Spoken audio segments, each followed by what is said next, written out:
The stars themselves seemed to be dying. One by one, their light vanished behind an endless tide of darkness. High Curator Nesson stood motionless in the heart of the last operational communications hub on Villia Prime. Before him, a massive holographic star map flickered as another colony world disappeared. A bright blue light. Blink. Gone. No explosion. No distress signal. Just silence. The Kragoth swarm had consumed 14 planets in less than 3 months. Entire civilizations had vanished without leaving behind a single survivor.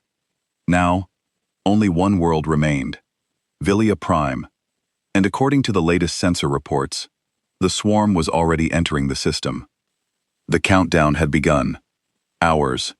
Not days. Hours. The vast chamber was eerily quiet. Hundreds of communication specialists worked in silence, each one understanding that this could be the final task of their lives. Nesson took a slow breath.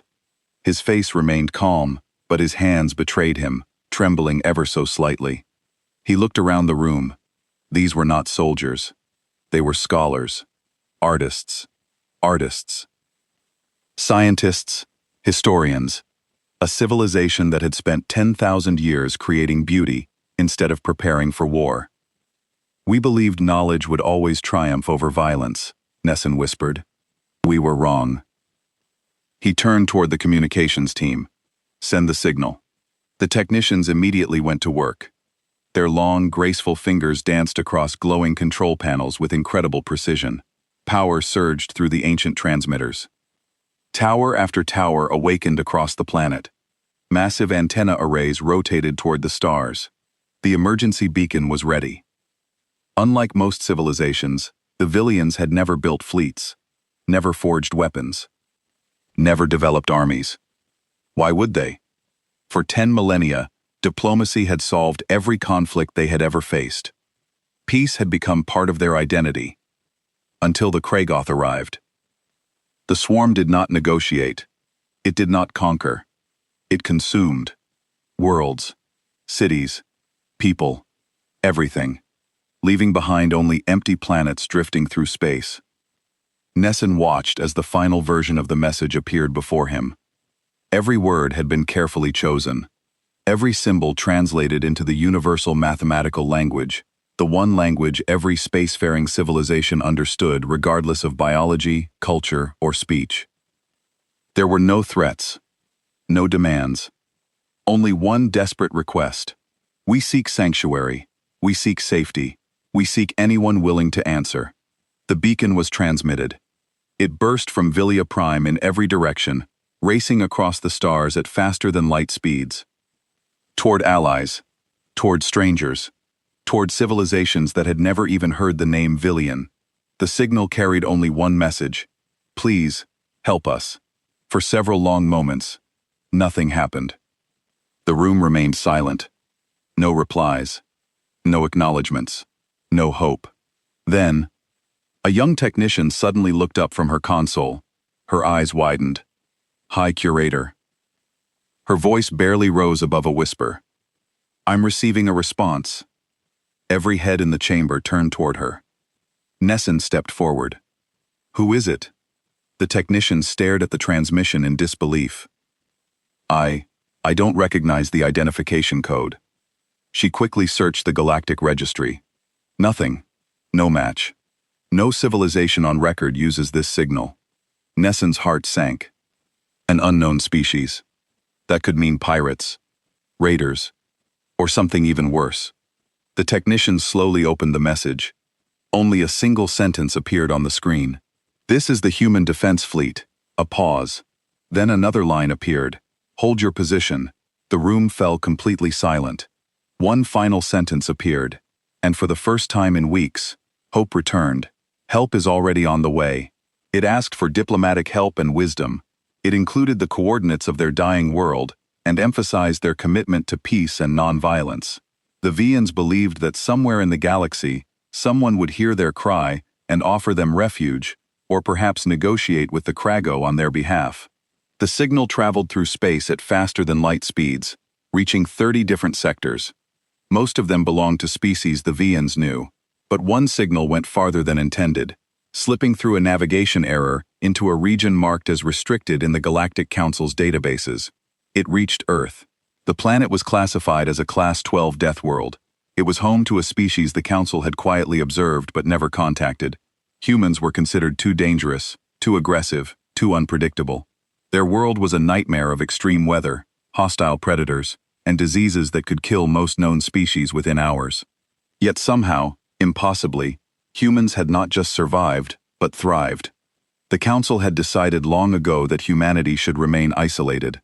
They were a problem to be contained, not a civilization to be welcomed. But the Villians didn't know any of this, and their signal had been received. Dr. Sun Ho sat in his cramped office at the Global Communications Array, staring at the message that had appeared on his screen 3 hours ago. He was a xenolinguist, an expert in alien languages and communication patterns. Earth had been listening to the galaxy for decades, quietly learning, never announcing their presence. This was the first time anyone had sent a message directly toward them. He had spent those 3 hours decoding it, running it through translation algorithms, checking and rechecking his work. The message was clear enough. A species called the Velion was under attack. They were dying. They needed help, but something about the translation bothered him. The mathematical language was precise, but context mattered. The Vians used phrases that translated oddly into human concepts. Where they wrote about sanctuary, the human interpretation came out closer to defensive position. Where they asked for diplomatic wisdom, it read more like strategic assistance. Sung Ho knew he might be wrong. The cultural gap between species was enormous, but his gut told him these people weren't just asking for a place to hide. They were begging for someone to fight for them. He picked up his phone and called the only number he had for military command. Admiral Tae-jin was in a strategy meeting when his secure line buzzed. He was a tall man with gray hair and sharp eyes that had seen too many conflicts. He had commanded the Earth Defense Fleet for 12 years, preparing for threats that had never come until now. "Sir, we have a situation." Sung Ho's voice crackled through the speaker. "We received an alien distress signal. They're under attack by something called the Krago Swarm. They're asking for help." Tae-jin felt his pulse quicken. "How certain are you about this?" "Very certain, sir. The signal is authentic. I've verified it 6 times. These people are dying, and they reached out to us specifically, to Earth specifically." Tae-jun asked. There was a pause. "I think it was an accident, sir. But yes, we received it. And based on the translation, I believe they need military intervention, not just shelter." Qin-jin ended the call and looked at the officers around the conference table. They had all heard the conversation. Captain Huan, his best fighter wing commander, was already standing.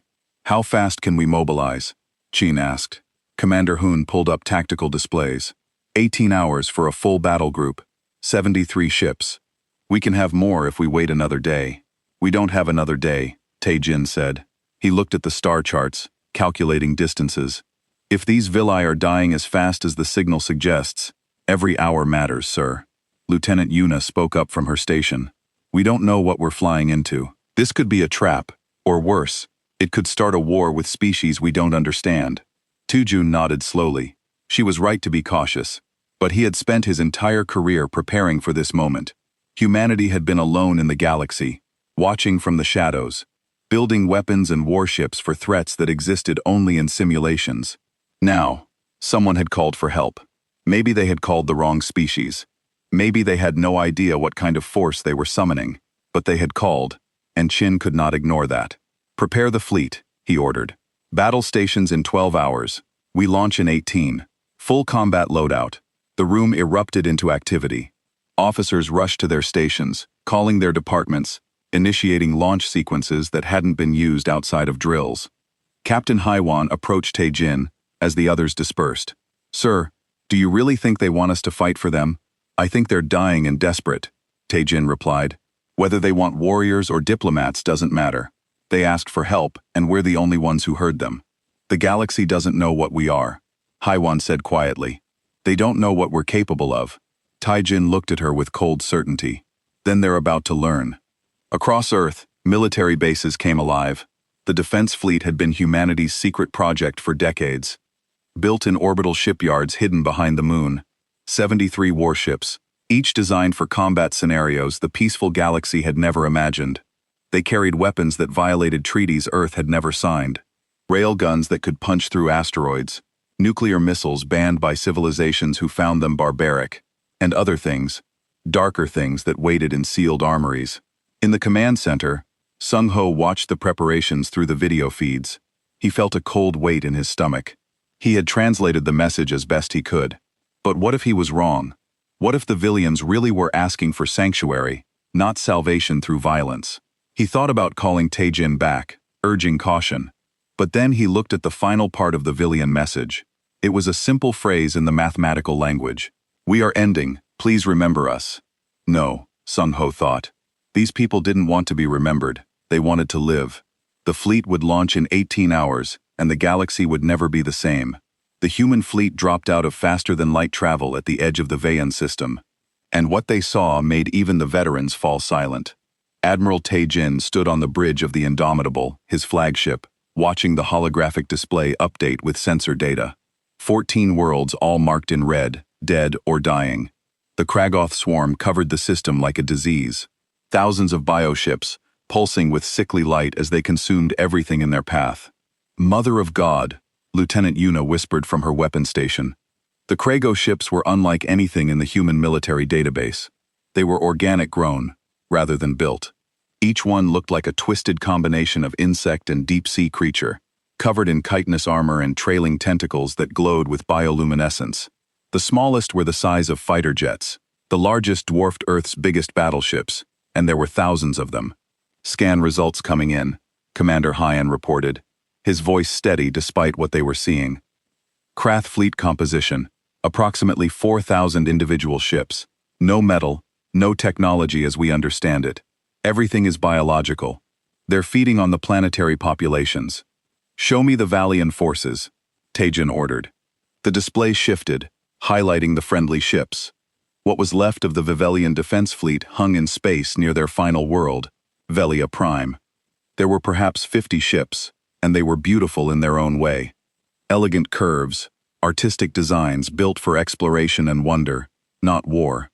They were being systematically torn apart by the swarm. As Ton watched, Ion Cruiser tried to escape. 3 Krago ships chased it down, latching onto its hull with those horrible tentacles, cutting through the armor like it was paper. "Sir, we're receiving a transmission," an Mara called out from communications. "It's from the Vian command ship, audio only. Put it through." A voice filled the bridge, speaking in the same mathematical language from the distress signal. The translation came through a moment later, processed by Sun Ho's algorithms back on Earth. "Unknown vessels. This is High Curator Nesson, of the Villian Consortium. We did not expect anyone to answer our call. Please, if you value life, do not approach. The Kragoth will consume you as they have consumed us. Save yourselves. At least someone will survive to remember our civilization." Chin-jin picked up the communicator. "Hi, Curator Nesson. This is Admiral Tin, of the Earth Defense Fleet. We received your distress signal. We're here to help." There was a long pause. "Earth? We have no record of Earth in our databases. Where do you come from?"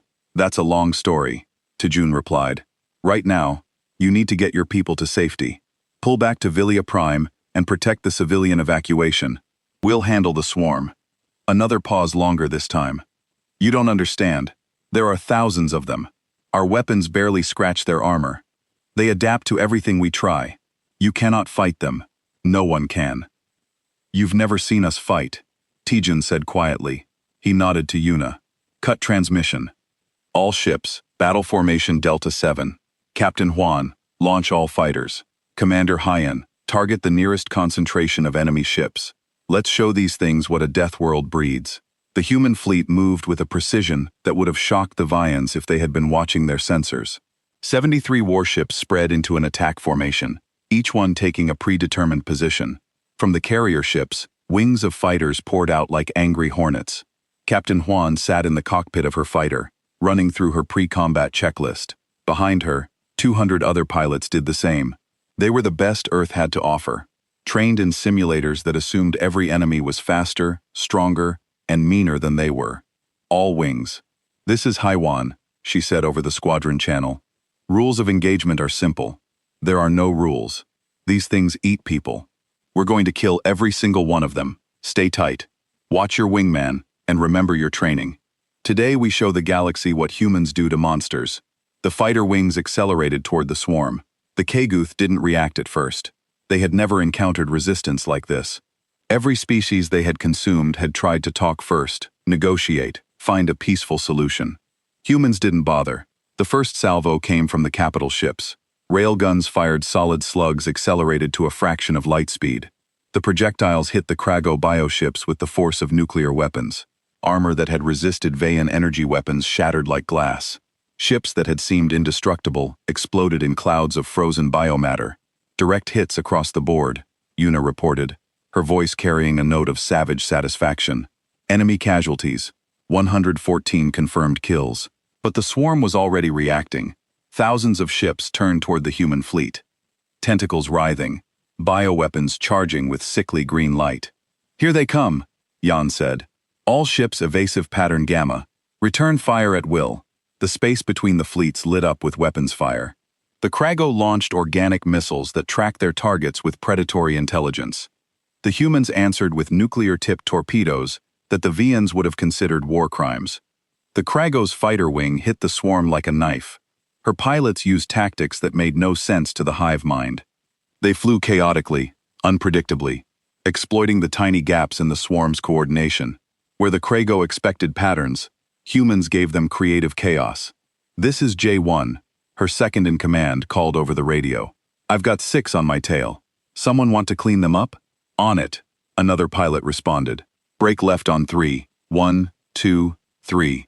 Jawan's fighter spun into a turn that would have killed most organic species from the G-forces alone.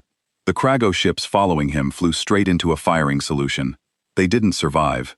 On the Indomitable, Tyan watched the tactical display with cold satisfaction. The humans were outnumbered 6-1, but they were winning. Every doctrine, every strategy, every weapon they had developed in isolation was proving devastatingly effective. "Sir, the Craig author calling for reinforcements," Hyan reported. "Sensors show approximately 3,000 more ships entering the system from 2 adjacent sectors." Tujin smiled grimly. "Good. Now we don't have to hunt them down. All ships continue engagement. Lieutenant Yuna authorized use of antimatter weapons. Let's end this quickly." Yuna hesitated for just a moment. Antimatter was the ultimate taboo weapon in human warfare, used only in the most desperate circumstances. But these weren't humans they were fighting. These were monsters that ate entire civilizations. She entered the authorization codes. Deep in the Indomitable's weapons bays, magnetic containment fields shifted. Antimatter warheads, each one capable of destroying a city, loaded into torpedo tubes. "Antimatter weapons armed and ready," Yuna reported. "Fire," Chin ordered. The torpedoes streak across space, targeting the largest Kragoth ships. When they hit, matter and antimatter annihilated each other in bursts of pure energy. The explosions were so bright they could be seen from the surface of Vaya Prime. On the Vayan command ship, High Curator Nessun watched in stunned horror as the unknown human fleet tore through the Kragoth swarm like they were nothing. These humans fought with a brutality that defied everything he knew about spacefaring civilizations. They used weapons that were banned by every galactic treaty. They showed no hesitation, no mercy, no fear, and they were protecting the Villians. "What are they?" his second-in-command whispered. Nessun didn't have an answer. He only knew one thing with certainty. The Villians had sent out a call for help, and something had answered. Something terrifying and violent, and absolutely unstoppable. "Get our evacuation ships moving," Nessun ordered. "While these humans are giving us time, we need to save as many people as we can." The battle raged on, and the galaxy began to learn what humanity was capable of. The battle had been raging for 14 hours straight, and the human fleet showed no signs of stopping. High Curator Nessun stood on the bridge of his command ship, watching the tactical displays with growing disbelief. The Valians had fought the Krago for 3 months and barely slowed them down. The humans had arrived 6 hours ago and had already destroyed over half the swarm. But it was the way they fought that truly shocked him. There were no pauses for negotiations, no attempts at communication with the enemy, no careful positioning or strategic withdrawal. The humans simply attacked with overwhelming violence, using weapons and tactics that made Nessun's blood run cold. "They're not fighting a war," his tactical officer said quietly. "They're conducting an extermination." A young Vian communications officer approached Nessun nervously. "High Curator, The human admiral is requesting permission to dock a shuttle with our ship. He says he wants to coordinate evacuation efforts. Nesson felt his heart skip a beat. After watching what these humans could do, the thought of having them aboard his ship was terrifying. But they had saved his people. He could not refuse. Grant them permission, Nesson said, and prepare a greeting party. These humans deserve our respect, even if they frighten us. 20 minutes later, Admiral Tae Jin stepped through the airlock onto the Villian command ship, accompanied by Dr. San Ho and 2 armed guards. The guards were there purely for protocol, but their presence made several Vians step back nervously. Nesson approached slowly, studying the humans.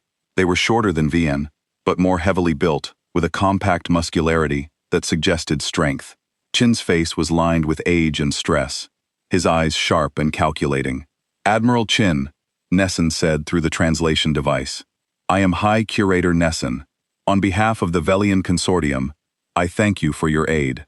You have saved billions of lives." Chin nodded respectfully. "We came as soon as we received your distress signal. I'm sorry we couldn't arrive sooner." "Your timing was perfect," Nesson replied. "But I must ask, where does Earth lie? Why have we never heard of your people?" "That's complicated," Taejin said. "Right now, we need to focus on getting your civilians to safety. How many people are left on Velia Prime?" 6 billion in the underground shelters, Nesson answered. "But our evacuation ships can only carry a fraction of that number. We had hoped to negotiate with the Kragoth, find some way to coexist, but they won't communicate. They only consume," Dr. Sangho spoke up. "Hi, Curator. With your permission, I'd like to work with your scientists. We need to understand the K-biology, find weaknesses we can exploit." Nesson gestured to his science officer. "Of course, any help you can provide would be valuable." As Sung Ho left with the Vian scientists, Taejin pulled up a holographic display showing the current battle situation. "The Krago reinforcements are arriving faster than we anticipated. We've destroyed about 2,000 of their ships, but another 3,000 just entered the system. Then we should retreat while we can." Nesson said, "You've done enough. Save your own people." Tin looked at him with an expression Nesson couldn't quite read. "We don't retreat, not when there are still people to protect. But I need your help to understand what we're fighting." They spent the next hour sharing data. Nesson explained everything the Villians had learned about the Krago. Over 3 months of desperate fighting, the swarm was a hive mind, controlled by larger ships that acted as neural nodes. They reproduced by consuming organic matter and converting it into more ships. They had no civilization, no culture, no purpose, except to spread and consume.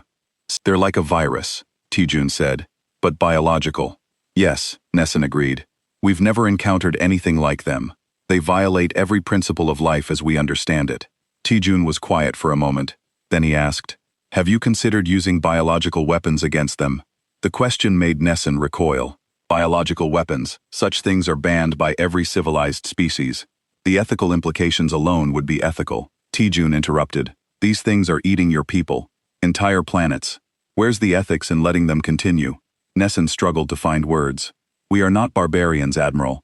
We do not fight extinction with extinction, even when it's them or you." The question hung in the air between them. Nesson had no answer.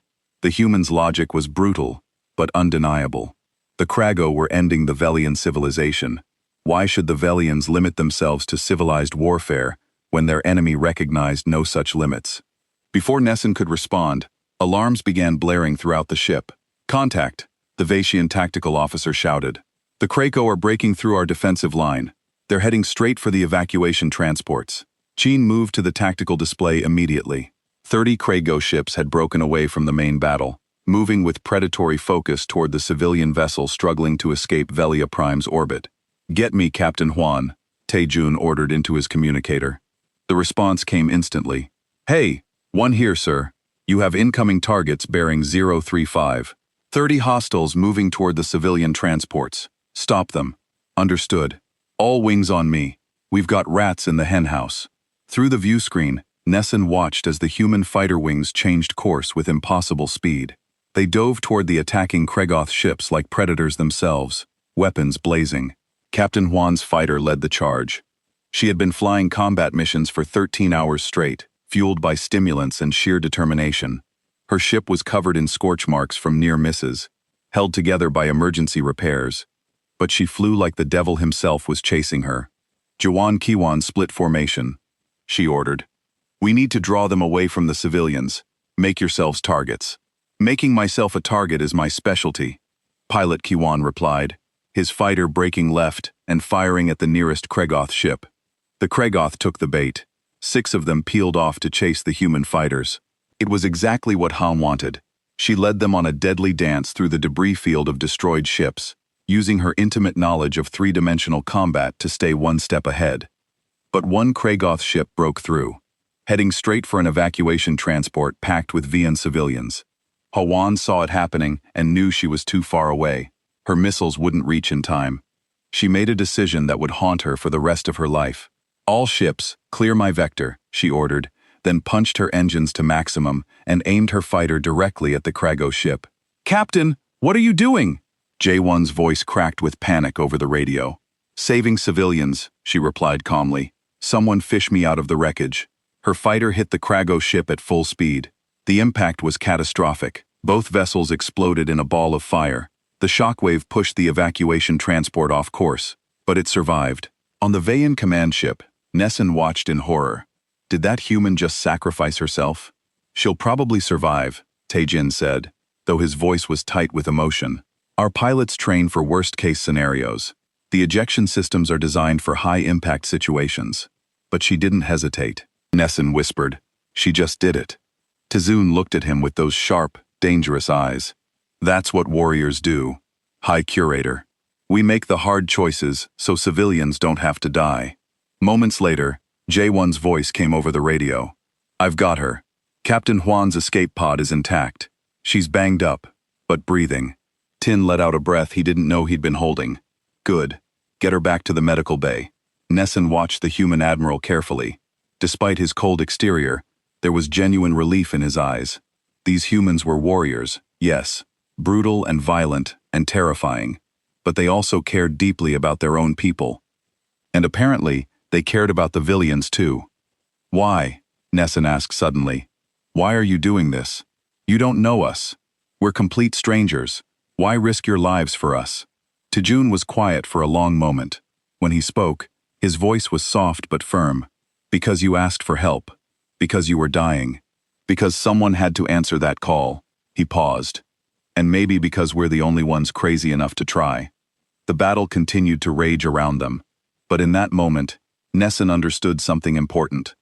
The galaxy had called these humans the wrong species, but perhaps they were exactly the right species after all. The battle entered its second day, and both sides had learned to adapt.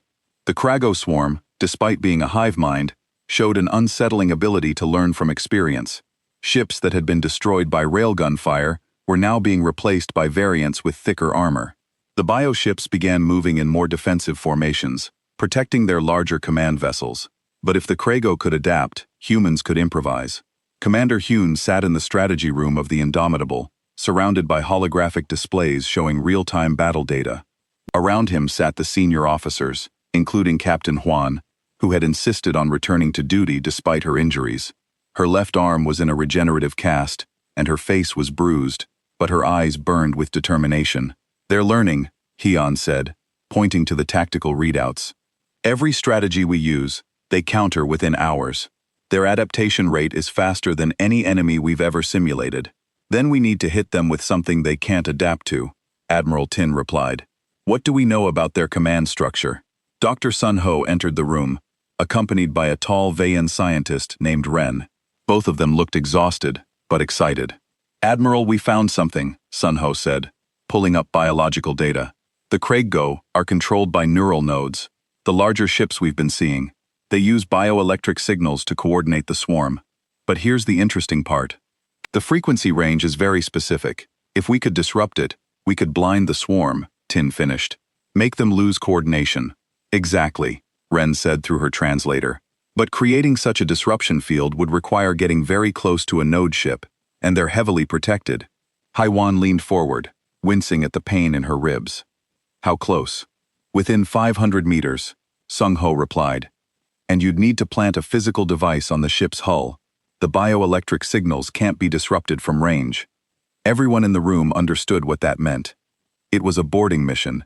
Someone would have to fly into the heart of the swarm, land on a node ship covered in defensive weapons, and plant the device manually. It was suicide. "I'll do it," Hewan said immediately. "No," Tion replied. "You're injured, and we need you commanding your fighter wings." "Then give me volunteers," she said. "I know a dozen pilots who would take this mission in a heartbeat." Chin looked at her for a long moment, then nodded. "Pick your team. But hey, Juan, I need you to understand something. This isn't a rescue mission. If you get in trouble out there, we might not be able to pull you out." "I understand, sir." 6 hours later, Captain Hewan stood in the launch bay, addressing a group of 12 pilots. These were the best men and women who had proven themselves in dozens of combat missions. Among them was Pilot Kiwan, grinning despite the danger they were about to face. "All right, listen up," Hewan said. "This is going to be rough. We're going to fly straight into the swarm, land on one of their command ships, plant the device, and get out. The entire fleet will be providing covering fire, but we'll still be outnumbered about 1/3, and to 1. So normal Tuesday," Kiwan joked. A few nervous laughs rippled through the group. Hewan smiled despite herself. "Yeah, normal Tuesday. Remember your training. Watch each other's backs, and if anyone wants to back out, now's the time. No shame in it." No one moved. "Good. Let's go show these things why you don't mess with deathers." The assault shuttle launched from the Indomitable, with an escort of 30 fighters. It was a heavily armored transport designed for exactly this kind of mission, though it had never been tested in actual combat. As they approached the swarm, the full scale of the battle became visible. Thousands of ships engaged in brutal combat, weapons fire lighting up the void, debris floating everywhere. The human fleet had destroyed over 3,000 Kragoth ships, but another 2,000 had arrived as reinforcements. And at the center of it all, protected by hundreds of smaller vessels, was their target. A massive node ship, easily the size of a city, pulsing with sickly green light. "Target acquired," Juan reported. Beginning attack run, the Indomitable and 6 other capital ships opened fire simultaneously, creating a corridor of destruction through the swarm. Krago ships exploded left and right as the assault team pushed through, but the swarm adapted quickly, closing the gap, firing their bow weapons at the intruders. One of the escort fighters took a direct hit and spun out of control. The pilot ejected, but Haiwan knew the chances of rescue were slim. "Stay focused," she ordered. "We're almost there." The node ship loomed before them, a grotesque thing of chiton and pulsing flesh. Its surface was covered in weapon ports and what looked like sensory organs. As the assault shuttle approached, those weapons came alive, firing streams of organic acid and biotany. "Hold on," the pilot shouted, throwing the shuttle into evasive maneuvers. They hit the hull hard, magnetic clamps engaging with a metallic clang. The rear door blew open, and the boarding team poured out, wearing heavy combat suits designed to survive in the vacuum of space. Juan was first out, her rifle already firing at the defensive organisms growing on the ship's surface. They looked like tumors with teeth snapping at anything that came close. "Plant the charges," she ordered. "Kiwan Sumin, secure the perimeter." Dr. Sumin, the military xenobiologist, ran to the optimal position carrying the disruption device. It was a crude thing, built in a hurry from human and technology, but theoretical models suggested it would work. Behind them, the ship's surface began to ripple and change. The Krago were adapting again, growing new defenses specifically to deal with the boarders. "Contact!" Kiwan shouted, firing at something emerging from the hull. It looked like a combination of spider and scorpion, moving with terrifying speed. The team's weapons tore into the creature, but 3 more emerged to replace it. "Suminyan, how long?" Hay demanded, covering the scientist with suppressing fire. 30 seconds. The device needs to integrate with the ship's neural tissue. 30 seconds felt like an eternity. More creatures emerged from the hull, attacking with mindless ferocity. One of the Marines went down, grabbed by a tentacle-like appendage, and dragged into a hole in the ship's surface. His screams cut off abruptly. "Device set," Zumin shouted. "We need to go now." "Everyone back to the shuttle," Juan ordered. They ran across the alien surface, fighting every step. Kiwan provided covering fire, his weapon overheating from continuous use. Another Marine fell, then another. By the time they reached the shuttle, they had lost 4 people. The shuttle lifted off, its engines screaming just as the disruption device activated on the Indomitable. Commander Hun watched his sensors with intense focus. Devices active. Measuring effects now. The results were immediate and dramatic. The Krago ship suddenly lost coordination. They stopped moving in unison, started bumping into each other, firing at random targets. Some even began attacking other Krago ships, unable to distinguish friend from foe. "It's working," Eunice shouted from her station. "The swarm is in chaos." Admiral Chun didn't smile. "All ships, press the attack. Target the node ships. I want every single one of them destroyed before they can adapt." The human fleet surged forward with renewed fury. Without their coordination, the Kragoth were vulnerable. The battle that had been evenly matched suddenly became a slaughter. But Tae-Jin knew this advantage wouldn't last long. The swarm would adapt just like they had adapted to everything else, which meant the humans needed to end this fight quickly and permanently. "Commander Hun," he said quietly, "prepare the cleanser."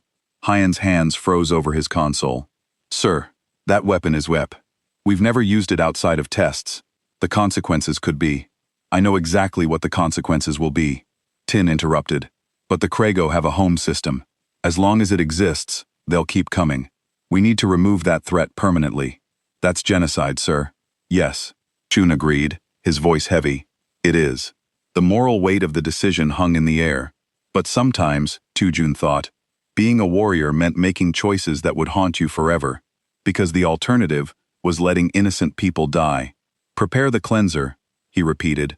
"We're ending this war."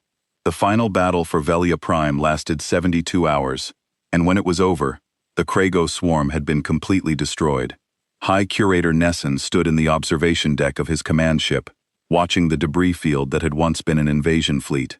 Thousands of destroyed biohips floated in the void, frozen and lifeless. The human fleet moved among them like sharks, methodically scanning for any survivors and eliminating them without mercy. It should have felt like victory. The Velian people were saved. 6 billion lives had been preserved, but Nesson felt only a cold dread in his hearts. He had watched the humans fight with a brutality that defied his understanding. They had used weapons that his people considered unthinkable: nuclear missiles, antimatter bombs, biological agents designed to cause maximum suffering, and at the end, they had done something even worse. They had destroyed the Krago home system. The weapon was called the Cleanser, Admiral Tae-Jin had explained. It was a device that caused stars to destabilize, go supernova, centuries ahead of schedule. The Krago home system, 3 jumps away from Velia Prime, had been wiped out in an instant. An entire star system gone. It was necessary, Tae-Jin had said, his voice carrying the weight of command decisions. As long as their breeding grounds existed, they would keep coming. This was the only way to ensure your people's safety. But Nesson couldn't shake the horror of it. The humans had committed genocide, complete total absolute extinction of a species, and they had done it without hesitation. A notification chimed on his console. "Hi, Curator. Representatives from the Galactic Council have arrived. They're requesting immediate audience." Nesson felt his blood run cold. The Council, of course, they would come now, after the fighting was done. They had ignored the Veyan distress signals for months. But now that humans had revealed themselves to the galaxy, the Council came running. "Send them in," Nesson said wearily. 3 figures entered the observation deck. They represented different species from across the galaxy, all members of the Galactic Council. Ambassador Trell, a tall insectoid being, spoke first through his translator. "High Curator Nesson, we have been monitoring the situation here.